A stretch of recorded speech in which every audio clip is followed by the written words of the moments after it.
안녕하세요. 저는 딸을 둘씩 두고 있는 아빠입니다. 지난 주말 날이 너무 좋아서 딸들이랑 손녀들이랑 소풍을 다녀왔어요.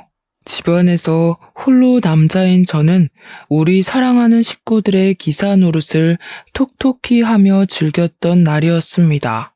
이렇게 저희 식구 다 같이 웃으면서 시간을 보낼 때면 이젠 할아버지 나이가 되었는데도 젊은이들처럼 힘이 불끈불끈 솟고 더 열심히 오래오래 살고 싶은 욕구가 생겨요.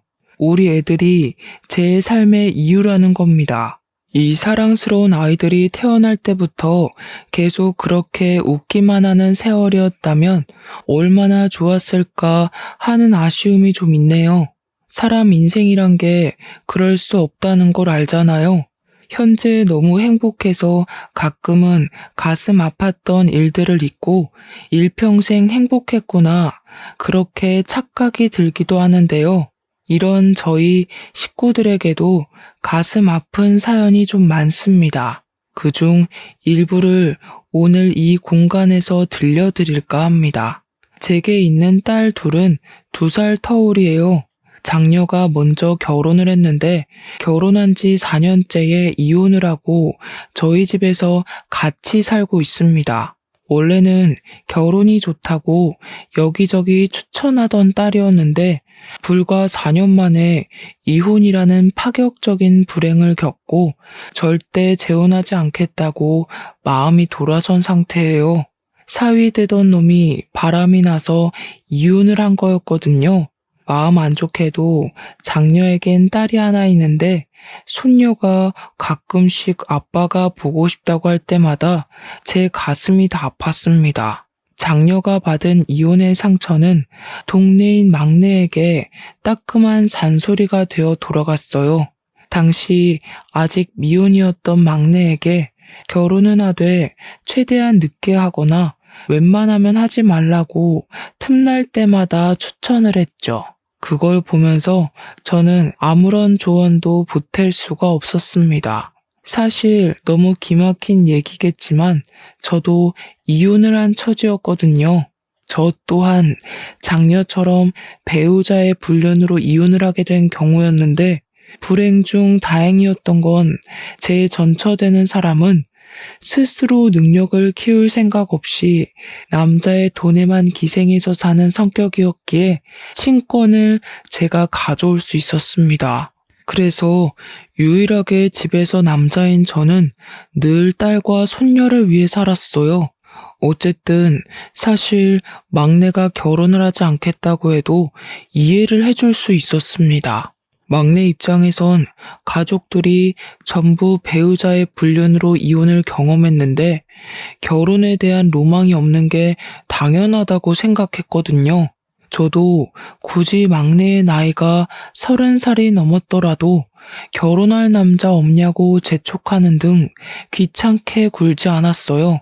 막내한테서 한 번도 남자친구라든지 관심 가는 남자 연예인이라든지 이성에 관해 말하는 걸 본 적도 없거든요.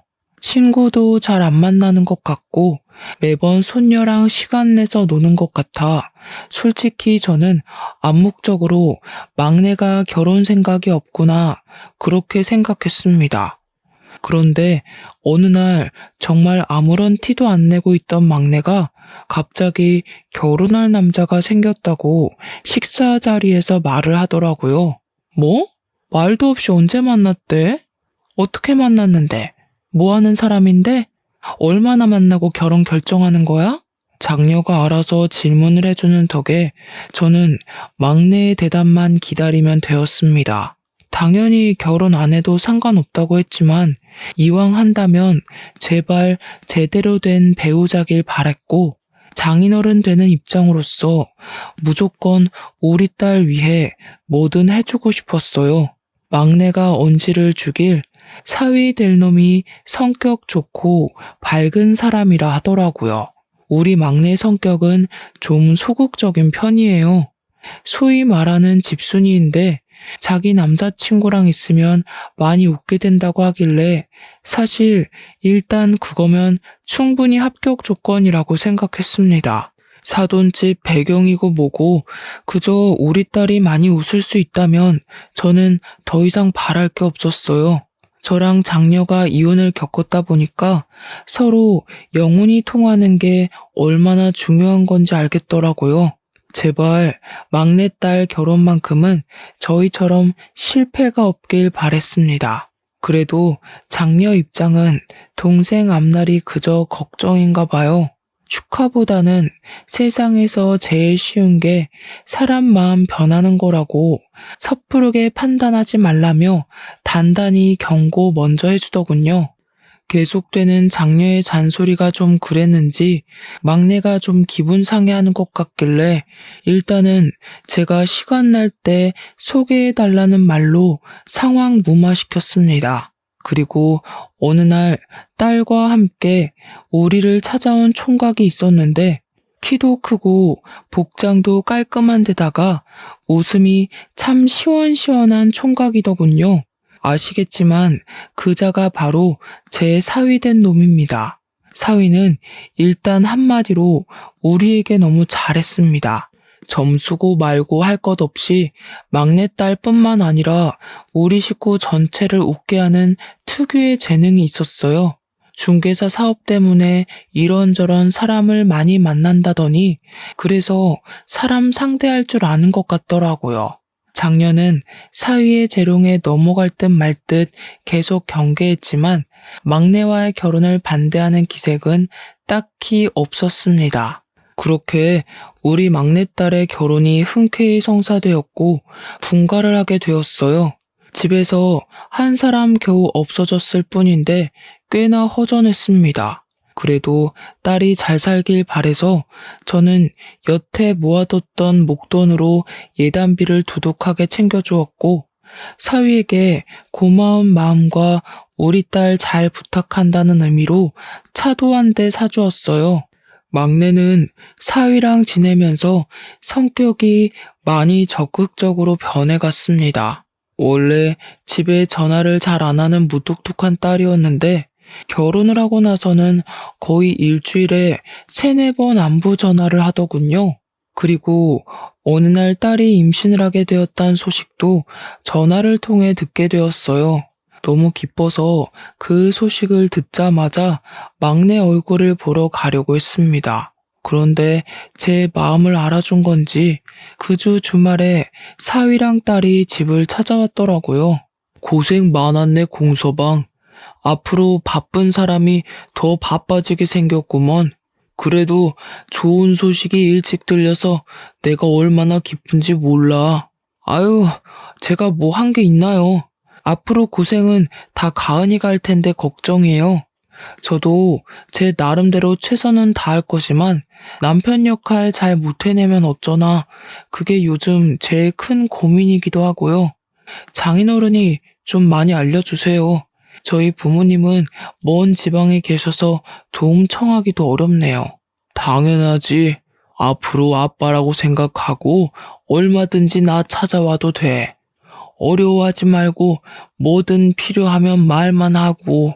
사위는 그렇게 유난 떨며 집을 들른 후 별다른 연락이 잘 안 왔습니다. 자주 연락하던 막내도 연락이 뜸하길래 몸이 좀 안 좋은가 걱정이 되었어요. 저는 식당 일을 하고 있어서 가게를 비우기가 애매해 막내 집에 가볼 수가 없었는데 제가 종일 막내 걱정하고 있는 걸 장녀가 알아챈 건지 어느 날 막내 집에 한번 내다보고 오겠다고 하더라고요. 저는 장녀에게 너무 고마웠어요.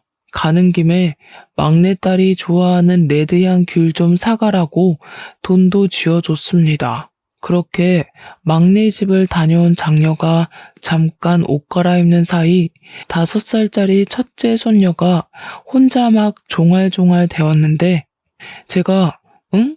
뭐라고? 하면서 안아주니까 손녀가 하는 말이 제 심장을 쿵 떨어뜨렸습니다. 할아버지, 이모 우울증이래요. 근데 우울증이 뭐예요? 이모가 엄마 안아서 막 울었어요. 우울증이 오는 거예요? 우울증이라니, 역시 우리 막내가 지금 많이 안 좋은 상태인 건가 싶었어요. 그 타이밍에 바로 장녀가 돌아왔길래 저는 장녀한테 막내가 우울증 걸렸다는 소리 뭐냐고 조급하게 물었습니다. 그러니까 장녀가 임신하면 기본적으로 감정 기복이 심해지는 거라고 그렇게만 말해주더군요. 저더러 바람난 엄마가 자기들 가졌을 때 감정 들쑥날쑥 안 했냐고도 하대요. 하도 오래돼서 저는 그런 것도 가물가물했습니다. 일단은 사위랑 문제 있는 건 아니라고 하니까 식겁해서 마음을 놓긴 했죠. 하지만 딸이 우울하다고 밥도 제대로 못 챙겨 먹고 있을까봐 너무 걱정되더라고요. 몇 날 며칠을 고민하다가 결국은 딸이 아닌 사위한테 전화해 방문하겠다고 저녁 한 끼 같이 먹자고 했고, 약속을 가야 하는 당일은 제 김치찌개 식당 문을 닫았습니다. 사위가 아직 퇴근 전이라고 하길래 우리가 먼저 딸아이의 집에 당도했었어요. 초인종을 누르자 잠시 뒤 막내가 나왔는데, 막내는 생각보다 건강한 모습으로 우릴 반겨주었습니다. 부른 배를 안고 나와 아빠 하면서 보고 싶었다고 먼저 안아주더군요. 그런데 저는 그게 더 걱정되었어요. 사실 우리 막내가 이렇게 애교 부릴 줄 아는 애는 아니거든요. 일이 먼저 애정 표현을 하는 것 보니 많이 힘들긴 한 것 같아서 안쓰러웠습니다. 저는 개인적으로 막내에게 용돈도 챙겨주었어요. 사위한테도 따로 줄 거니까 혼자 쓰라고 말이죠. 그리고 우리는 제 차로 이동을 해 사위가 예약해 놓은 식당으로 향했습니다. 저는 차를 끌었기 때문에 반주는 못하고 장녀랑 사위만 술 한 잔씩 기울였죠. 맛있게 밥을 먹고 이제 둘을 집에 내려준 뒤 우리는 그만 돌아가려고 하는데 막내만 차에서 내릴 뿐이고 사위는 안 내리더라고요. 그러면서 사위가 제게 부탁하는 어조를 보였는데요. 장인어른, 죄송하지만 제가 일이 있어서 그러는데 혹시 좀 태워다 주실 수 있나요? 여기서 10분밖에 안 걸리는 곳이거든요. 그래? 아니, 다 늦은 밤인데도 집 구하는 사람들이 있어? 웬만하면 내일로 잡지 그랬어, 피곤하게. 제가 돈 많이 버는 이유입니다. 아무래도 사업이 사업인지라 고객 시간에 맞추는 게 고수익 유지하는 비결이거든요. 젊을 때 돈 많이 벌어놔야 되지 않겠습니까? 그래야 가은이도 호강시켜줄 수 있고, 우리 딸과 훗날 태어날 손주를 위해서 일부러 밤낮으로 일을 뛴다는 사위가 기특해 보였습니다. 몸 생각 좀 했으면 좋겠다는 걱정은 뒷전으로 한 채 저는 사위를 태워주기로 했어요. 10분 거리인데 어중간하게 택시 타기도 그렇잖아요. 그래서 저희는 막내에게만 인사를 하고 그만 출발하려고 했습니다. 그런데 사위가 잠시만요 하더니 차에서 내려서 막내에게 포옹을 해주더라고요. 뭐라고 하는지는 안 들렸지만 둘이서 중얼중얼 뭐라고 대화를 하는 것 같더니 사위가 웃는 얼굴로 올라타면서 출발해달라고 했습니다. 딸한테 문단속 잘하고 무서우면 불 켜고 자도 된다고 했다네요. 사위가 이렇게 딸 걱정을 많이 해주고 있는데도 불구하고 딸에게 우울증이 찾아왔다는 건 임신이란 게 정말 힘든 일이기 때문이겠죠. 부디 고된 시간을 홀로 견뎌야 하는 제 딸이 우울증에 무너지지 않기만을 속으로 바라고 또 바랬네요. 저는 창문 밖으로 막내딸에게 인사하고 엑셀을 밟았어요. 딸이 집에 먼저 들어갔으면 했는데 백미러로 계속 확인을 해도 막내가 꼼짝도 안 하고 가만히 서 있기만 하더라고요. 제가 핸들을 꺾을 때까지도 딸은 그대로 있었고 결국 딸이 귀가하는 건 보지 못한 채 도로를 빠져나왔습니다. 마음이 왠지 모르게 찝찝했어요. 사위도 늦게 귀가할 것 같던데 하루만 딸을 우리 집에서 재울까 그 생각도 잠깐 했습니다. 그렇게 10분 정도 갔을까 사위가 목적지를 가리키길래 내려달라고 하는 곳에 세웠어요. 그곳은 입주자가 굉장히 많을 것 같은 오피스텔 건물이었습니다. 감사합니다, 장인어른. 다음에는 제가 밥 사드릴게요. 앞으로도 가은이 걱정은 하지 마세요. 제가 잘 보필하고 있으니까요. 사위는 마지막까지 예쁜 말을 하고서 차 문을 열었습니다. 저는 사위 내리기 전에 얼른 용돈 봉투를 건넸어요. 그러니 사교성 좋은 사위가 술까지 들어가서 그런지 제게 고맙다고 진한 포옹을 해주더라고요. 자기가 나이 먹고 누구한테 용돈을 줘보기만 했지 받아보는 건 오랜만이라면서 말이죠. 어떻게 보면 우리 딸이랑 또래라서 제겐 아들과 마찬가지인데 그 소리를 들으니까 자식이 하나 더 생긴 것 같은 기분이 들었어요. 그날 사위에게 마음의 문이 조금 더 열리기도 했습니다. 그렇게 며칠 후 딸에게서 오랜만에 전화가 왔어요. 다들 자는 시간에 전화를 했더라고요. 혹시 무슨 일이 있나 싶어 급하게 전화를 받았는데 정작 안에서는 아무 소리도 안 들렸습니다. 저는 몇 번이나 딸 이름을 더 불렀어요. 그러던 중 딸이 겨우 낸 것 같은 목소리로 뭐라고 중얼거리는 걸 들었습니다. 자리에 앉아 음량을 키우고 다시 제대로 들었는데 그 순간 살려달라고 우는 소리를 하는 딸의 음성이 들렸어요. 깜짝 놀란 저는 무슨 일이냐고 묻기도 전에 아빠가 바로 가겠다고 말한 뒤 사위에게 전화를 걸며 막내 집으로 향했습니다. 사위는 또 늦은 시간에 일이 있는지 전화를 넘기기만 해서 제가 그냥 119에 신고를 했어요. 119보다 제가 먼저 집에 도착했는데 정말 앞불싸였습니다. 초인종을 눌러도 딸이 나올 수 없다는 사실을 잊었어요. 급하게 사위한테 다시 전화를 했지만 이젠 사위 폰이 꺼져 있다는 기계 음성만 들렸습니다. 문을 두드릴 수도 없었어요.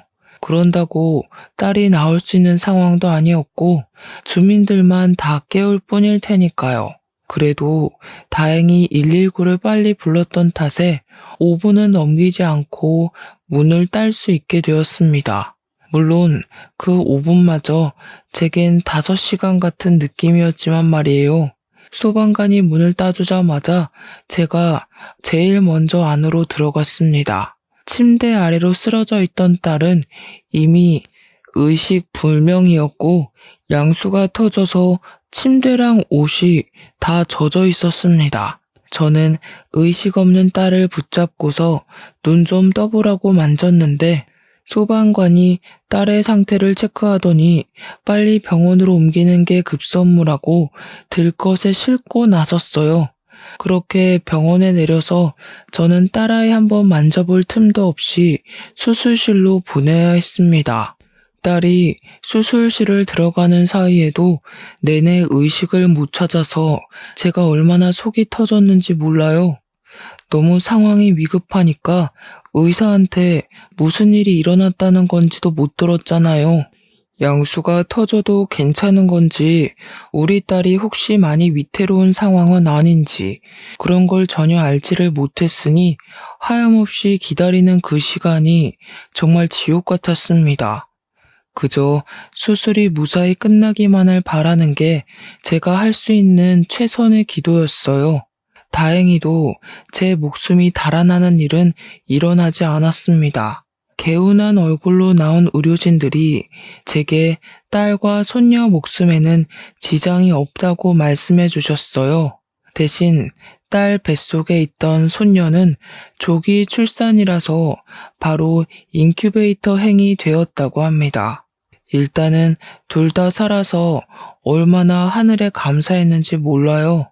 만약 딸이 잘못되었다면 저 정말 제 스스로 무슨 짓을 벌였을지 모릅니다. 저는 밤새 딸 옆을 지키면서 마음의 안정을 찾은 뒤 몇 번이나 더 사위한테 전화를 걸었습니다. 역시나 꺼진 폰이라고 하더군요. 사돈댁은 지방에 있는 사람들이라서 오기가 번거로우니 일부러 큰 사고가 생길 뻔했다고 연락은 안 했어요. 마침내 아침이 되고 제가 잠시 딸 옆에서 잠이 들었을 때 딸이 의식을 찾아서 저를 깨웠습니다. 저는 벌떡 일어나 딸의 상태를 살피면서 또 한 번 하늘에 감사하다고 연신 중얼거렸어요. 눈물은 마르지도 않는 건지 딸을 잃을 뻔했던 지난 새벽의 공포가 다시 상기되어 눈물이 주르륵 흘렀습니다. 그리고 그제야 드디어 사위한테서 전화가 왔어요. 저도 모르게 받자마자 성질을 내었습니다. 자네 대체 뭐하는 인간이야? 내 딸이 양수 터져서 다 죽어가고 있었는데 어디서 뭘 하고 있었던 거야? 또 일이었어? 그 일이 내 딸이랑 손주를 위해서 번다고 하지 않았어? 근데 이게 뭔가? 자네가 있었다면 더 빨리 병원에 올 수 있었을 거 아니야? 내 딸이 오죽했으면 나한테 전화를 했겠어. 네? 아니 저는 죄송합니다 장인어른. 정말 죄송합니다. 어디 병원입니까? 제가 지금 바로 갈게요. 사위는 죄송하다고 일이 바빠서 몰랐다고 변명하며 뒤늦게 허겁지겁 병원으로 달려왔습니다. 병원에 도착한 사위 꼬락서니는 밤새 일 때문에 바빴다는 사람치곤 너무 멀끔한 상태였어요. 그것조차 화가 나서 저는 사위 얼굴을 보자마자 귀싸대기를 날렸습니다. 제 딸이 죽을 뻔했단 생각에 너무 아찔해서 그땐 정말 사위를 어떻게 해버리고 싶었거든요. 당시만 생각하면 아직도 심장이 벌렁벌렁하고 손 떨립니다. 사위는 그렇게 처맞고도 바로 제 앞에 무릎을 꿇고 또 한 번 사죄를 했습니다. 제가 한 대 더 때리라고 해도 그대로 맞을 각오를 하고 있더라고요. 그런 사위를 보면서 한편으로는 그저 열심히 일해서 자기 가족들 잘 먹고 잘 살게 하려고 했을 뿐일 텐데 사위가 무슨 잘못이 있을까 싶었어요. 그래서 2대까진 때리지 않았습니다. 사위는 일어나라는 제 말에 뒤늦게 일어서서 제 딸을 살폈어요. 딸에게도 손을 잡으며 사과를 청하더군요. 근데 딸도 사위에게 화가 단단히 난 건지 사과를 받아주지도 않고 고개를 돌려버렸습니다. 아마 딸이 그날은 일을 안 가면 안 되겠냐고 했었을 것 같은 감이 왔어요. 저는 화 좀 식힐 겸 잠시 화장실을 나갔다가 다시 병실로 돌아갔습니다. 그런데 가는 길에 자판기 쪽에 누구랑 통화하고 있는 사위를 목격했어요. 뭔가 곤란한 분위기 같아 보여서 혹시 일 때문에 그러는 건가, 내가 괜히 실수를 한 건가 싶어서 건물 귀퉁이에 몰래 숨어들었습니다. 그래서 오늘은 거기서 잘 거라고? 안 돼. 그럼 나 혼자 자란 말이야? 나 혼자 자는 거 무서워하는 거 알잖아. 알지. 근데 이번엔 어쩔 수가 없어. 이틀은 와이프 옆에 있어줘야 돼. 장인어른 화나셨다니까. 나 뺨까지 맞았다고. 어이없다. 양수 터진 게 뭐 유별난 일이라고. 우리 엄마도 나 낳기 전에 양수 터졌는데 멀쩡하게 살아있어. 그거 흔한 일이야. 이미 장인어른 눈 돌아서 내 변명 아무것도 안 통해. 이번만 봐줘. 네가 전화 받지 말라고 해서 이사달 난 거잖아. 서러워서 진짜. 거기 딸 낳았다고? 내가 아들 낳아줄 테니까 내 옆에는 태어날 때까지 있어줘야 돼. 알겠지? 명백히 사위 목소리였습니다. 사위는 우리 막내에게나 보여줬던 목소리로 아주 달콤하게 다른 여자랑 통화하고 있었어요. 믿을 수가 없었습니다. 그동안 우리 딸을 위해서 일하느라 등골 빠지고 있는 중인 줄 알았더니 다른 여자한테 눈 돌리느라 바빴던 거였어요.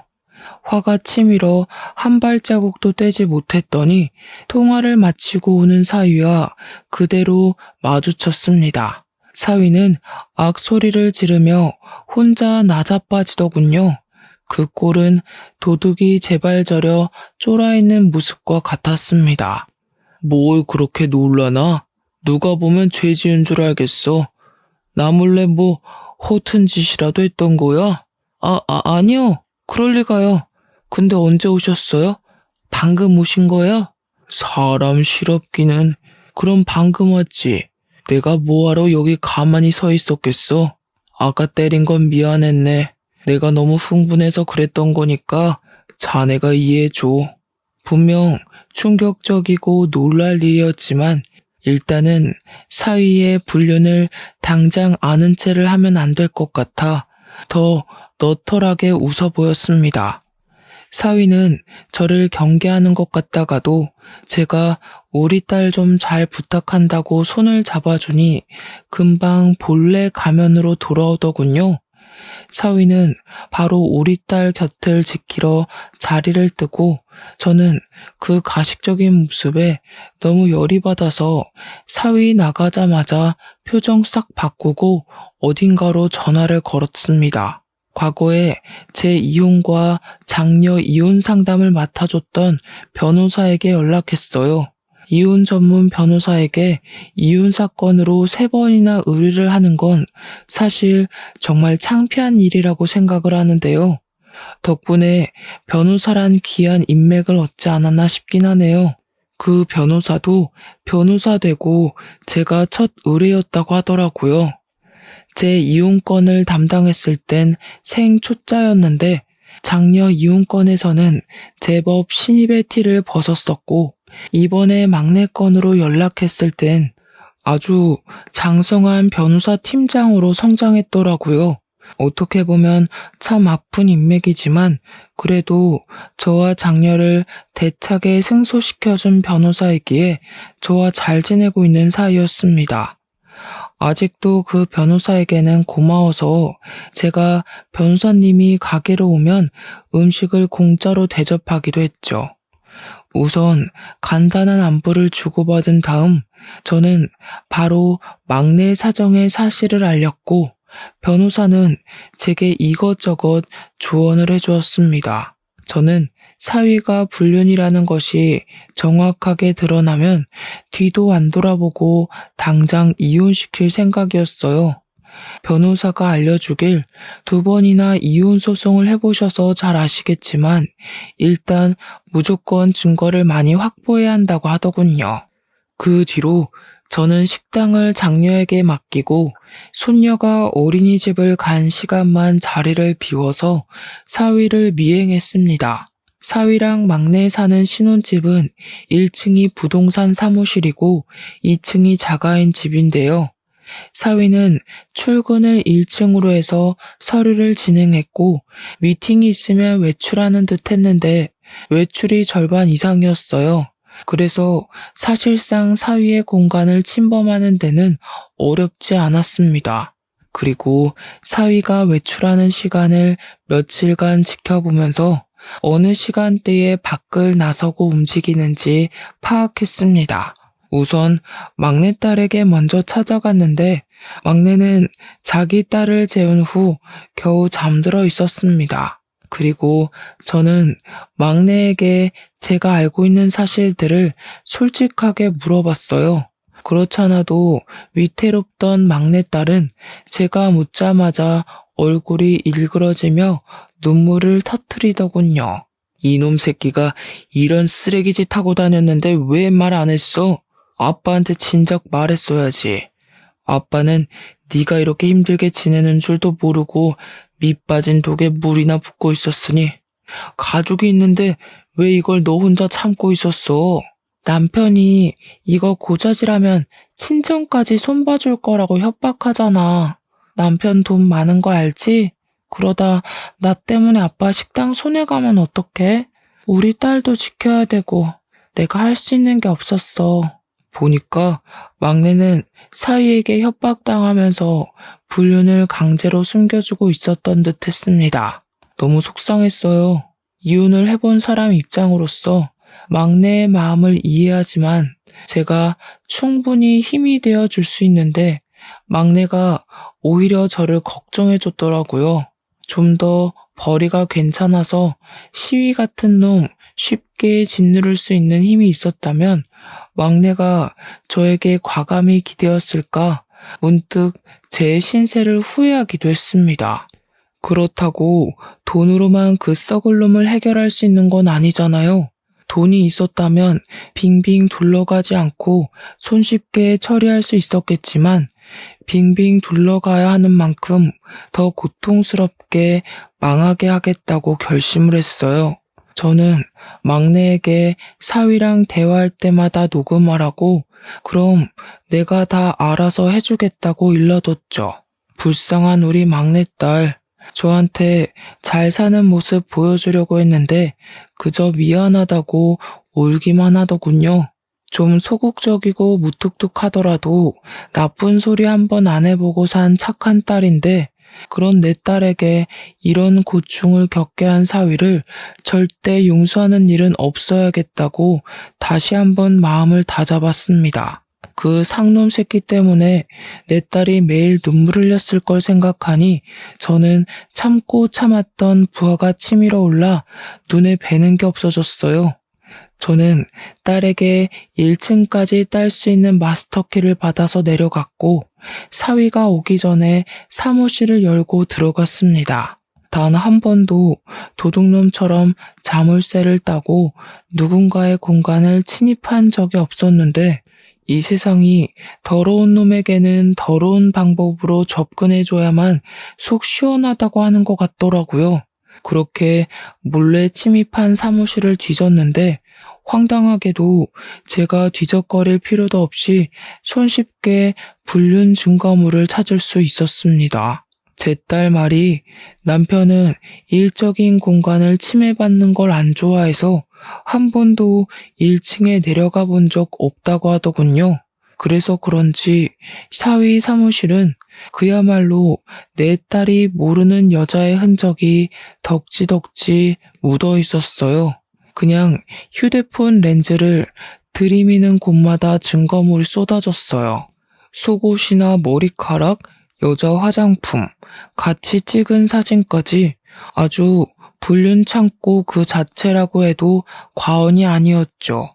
사진 찍다가 또 한 번 성질이 난 저는 주변 물건들을 죄다 바닥에 던져버렸습니다. 그리곤 딱 봐도 제 딸은 바르지 않는 색깔의 립스틱을 들고서 사위 컴퓨터 모니터에 글씨를 썼었어요. 이제부터 지옥 갈 준비나 하라고 말이죠. 그렇게 사무실을 나왔는데 문득 사위가 지난날 내려달라고 했던 오피스텔이 떠올랐습니다. 상간녀랑 통화하던 내용을 들어보면 어딘가 모르게 두 집 살림을 하고 있는 기운이 물씬 풍긴다고 생각했는데 설마 그곳에서 두 집 살림살이라도 하는 건가 싶더군요. 그게 만약 맞다면 정신 나간 놈이 겁대가리까지 상실했던 거죠. 감히 장인어른한테 두 집 살림하는 곳으로 발에다 달라고 한 거잖아요. 그런 확신이 들자 거길 안 찾아가면 안 되겠더라고요. 일단은 사위가 그곳에 있는지 없는지 몰라서 사위한테 전화를 했더니 마침 오피스텔에서 일 중이라네요. 주로 거기서 일을 더 많이 한다고 하면서 능글맞게 답을 하는데 정말 뻔뻔함을 보았네요. 저는 전화를 끊자마자 그곳으로 달려갔습니다. 사위가 있는 곳이 몇 호실인지 몰라서 그 오피스텔 앞에서 주야장천 사위 나오길 기다렸어요.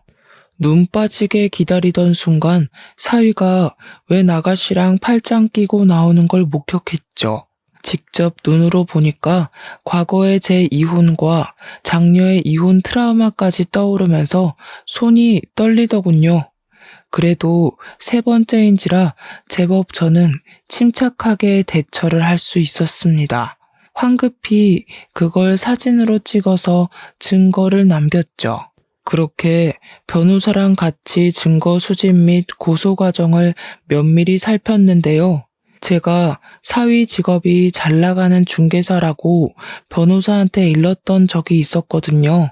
그런데 변호사가 뜬금없이 그것에 중점을 두면서 수상해 하더라고요.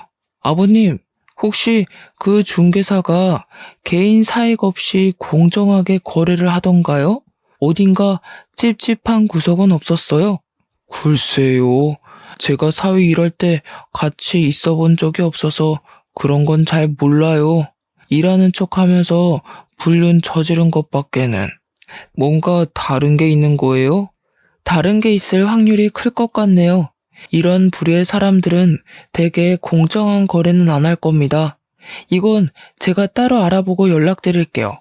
사위분 명함 있으세요? 변호사는 제가 사위 명함을 받아서 그 자리에서 바로 사위한테 전화를 걸었습니다. 그리곤 지인에게 소개받아서 연락한다면서 전세 건물 좀 몇 개 보려고 한다고 사위랑 시간 약속을 잡았죠. 며칠 후 변호사는 직접 발로 뛰어 사위를 만났고 같이 건물을 돌았다고 하더군요. 전세계약 고객이 오랜만에 들어온 건지 사위는 특유 재능 있는 말발로 변호사를 데리고 다니며 건물들을 소개했고 그런 사위에게 변호사는 자신의 직업을 숨기고 그저 취준생이라고만 했다 합니다. 취준생이라는 말에 사위는 더 거만해졌다고 하더군요. 변호사에게 소위 깡통 전세인 건물들만 소개를 하면서 언변으로 변호사의 눈을 속이려 들었다네요.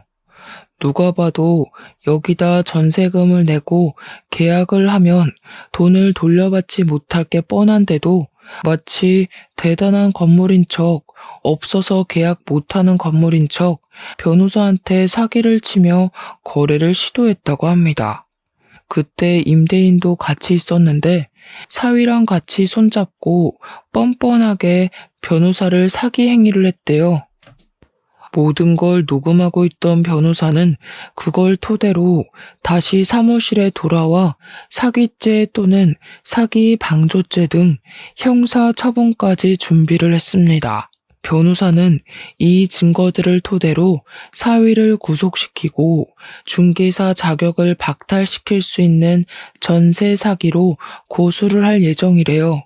그리고 이 와중에 하늘이 저희를 돕는 건지 전세 사기로 좀 더 확실한 증거물을 찾던 중 황당하게도 사위가 과거에 전세 사기로 한번 신고당했던 적이 있다는 것도 발견을 했습니다.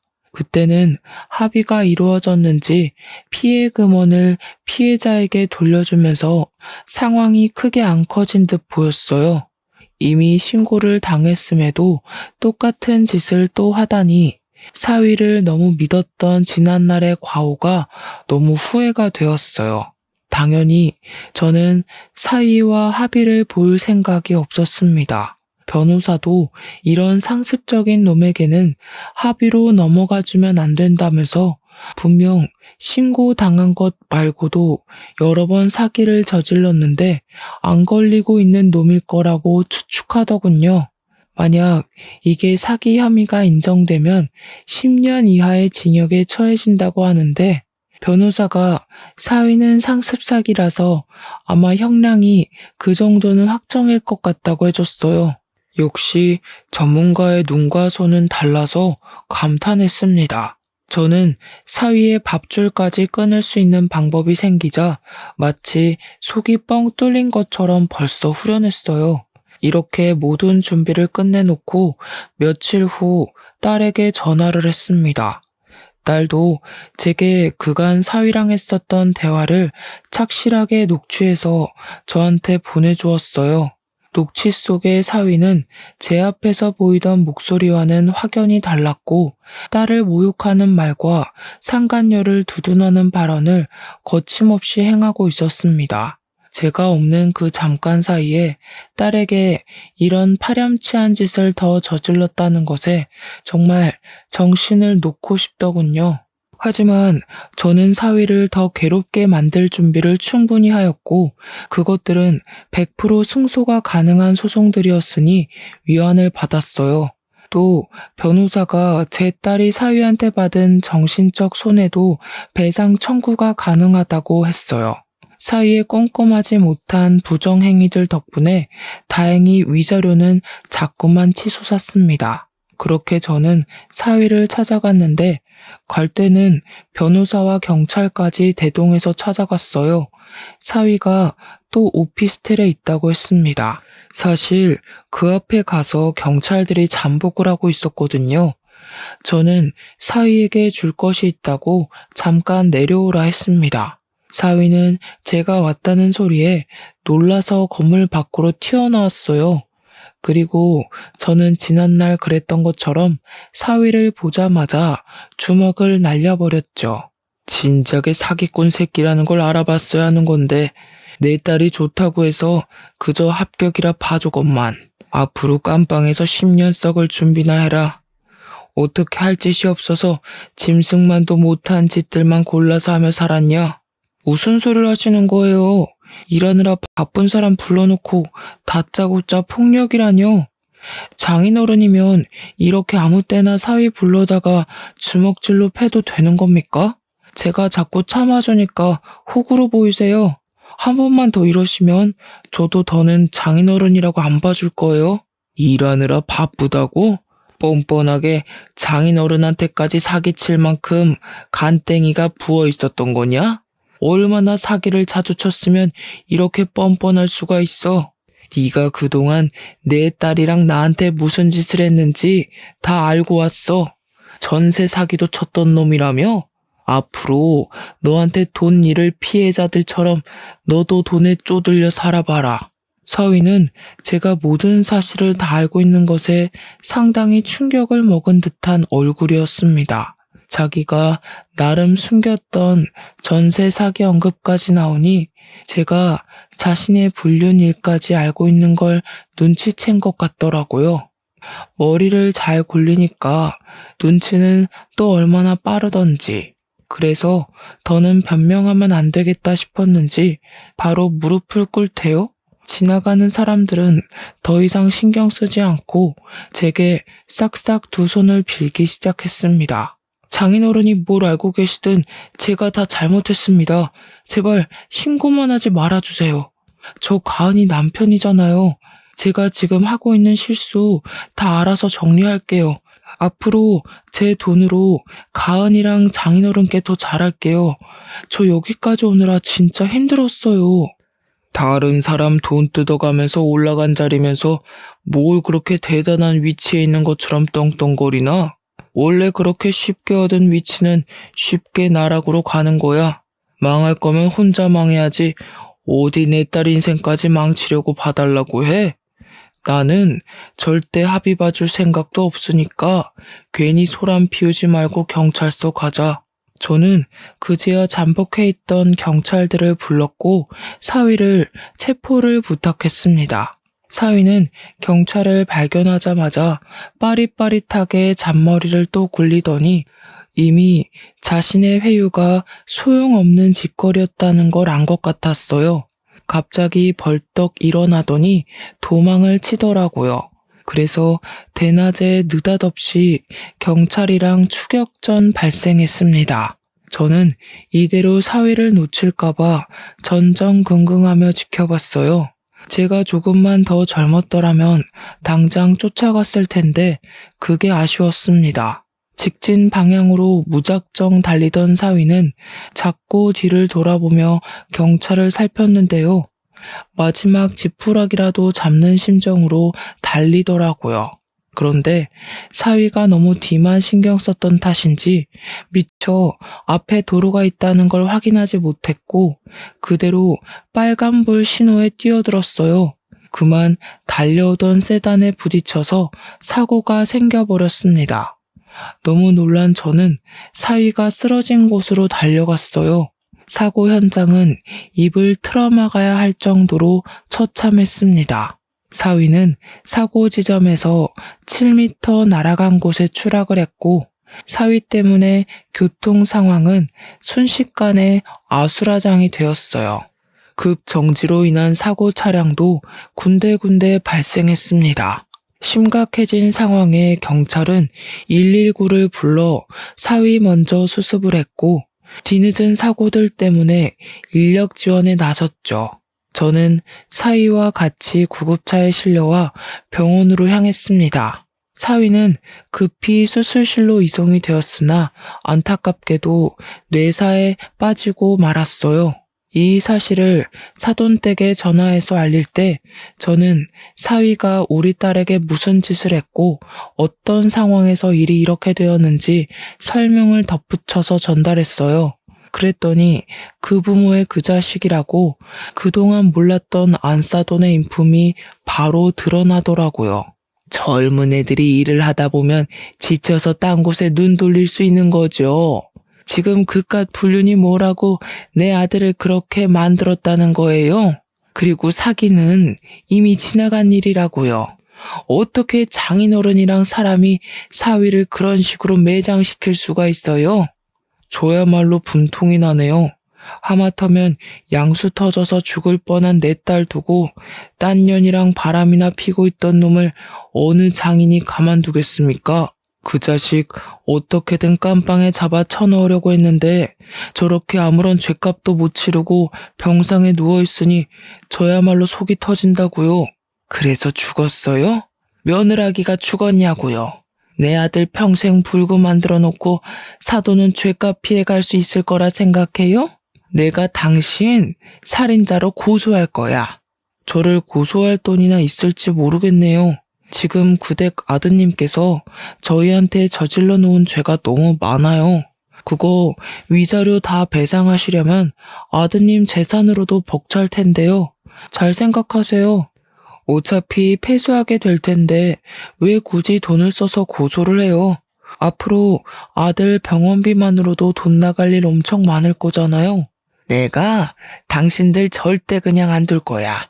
내 아들 저렇게 만든 거 반드시 갚아줄 테니까. 평생 불안해하면서 살 준비나 해. 이거 녹음됐어요. 저희 주변에 얼쩡거리면 끈금지 신고까지 할 겁니다. 그쪽 아드님 짓거리는 꼭 깜빵에 넣고 싶을 만큼 화가 났는데 그래도 식물인간으로 살아야 되는 걸 대가라고 보고 인심 써줄게요. 평생 귀한 아들 뒤치다꺼리하면서 늙어 죽길 바래요. 저는 그대로 시끄럽게 쫑알대는 사돈과 전화를 끊고 이혼소송 진행했습니다. 예정대로 신고까지 했지만 안타깝게도 사위 상태 때문에 구속은 불가했어요. 대신 2천만 원 벌금형으로 판결이 내려졌죠. 그리고 양육비 같은 경우 사위가 불구가 되었으니 개인적으로 이건 끝내 못 받겠구나 절망하고 있었는데 법이 참 잘 되어 있더라고요. 아이의 친부인 이상 양육에 대해서는 당연히 책임져야 할 권한이라고 판결이 내려져서 사위가 식물인간 사정이라 할지라도 양육비는 지급해야 된다고 하는 거 있죠. 완벽히 저희의 손을 다 들어준 법원에 사돈댁은 울고 저는 한숨 놓을 수 있었습니다. 사위가 이 사실을 알지는 모르겠지만 개망나니 짓을 했으니 내가 벌을 받는구나 라는 걸 느끼고 평생 후회하길 바랄 뿐이네요. 그렇게 제 착한 막내딸은 제 품으로 돌아오게 되었습니다. 그곳에서 시름시름 알아갈 때보단 건강도 많이 좋아졌어요. 밥도 잘 못 먹던 애가 이젠 제 식사까지 챙기면서 끼니를 거르지 않을 만큼 말이죠. 그리고 저희 집의 새 식구인 작은 손녀는 어느새 2살이 되었습니다. 우리 막내가 아기였을 때랑 똑같이 생긴 게 너무 신기해서 요즘은 작은 손녀 커가는 재미로 살고 있어요. 당연히 우리 큰 손녀는 이미 제게 둘도 없는 자식이나 마찬가지고요. 어쩌다 보니 저희 집에 여자 식구가 더 늘었는데 동네 주민분들이 식당에 와서 이런 모습을 보면 다들 저더러 혼자 남자라서 외롭겠다고 안쓰럽게 보더라고요. 전혀요. 제 곁에만 있으려고 하는 착한 두 딸과 할아버지만 찾는 손녀들 덕분에 오히려 하루하루가 행복으로 벅찬 중인걸요. 참, 그리고 위자료를 너무너무 두둑하게 받았잖아요. 그래서 이참에 저희 5식구가 넓게 살 수 있을 만한 곳으로 이사를 가려고 딸들이 집을 알아보고 있어요. 자꾸 제게 편한 집으로 알아봐 주길래 나는 괜찮으니 너희가 좋은 집 구해라 그렇게 일러주는데도 제 말은 듣질 않네요. 하하, 행복하다는 뜻입니다. 앞으로도 더 이상 새 식구는 바라지 않으니 이렇게 우리끼리 웃으면서 살 수 있었으면 좋겠어요. 가족 모양이 꼭 사회가 지정한 모양대로만 가야 행복한 거 아니잖아요. 여러분들도 내 가족이 어떤 모양으로 어떻게 내 곁에 있든지 그냥 우리 가족의 형태를 사랑하면서 추억 만들어 가셨으면 좋겠습니다. 서로 사랑해주는 것만으로도 모자란 세월이란 말도 있잖아요. 제 사연은 여기까지입니다. 긴 글 들어주셔서 감사하고 늘 꽃길 걸으세요.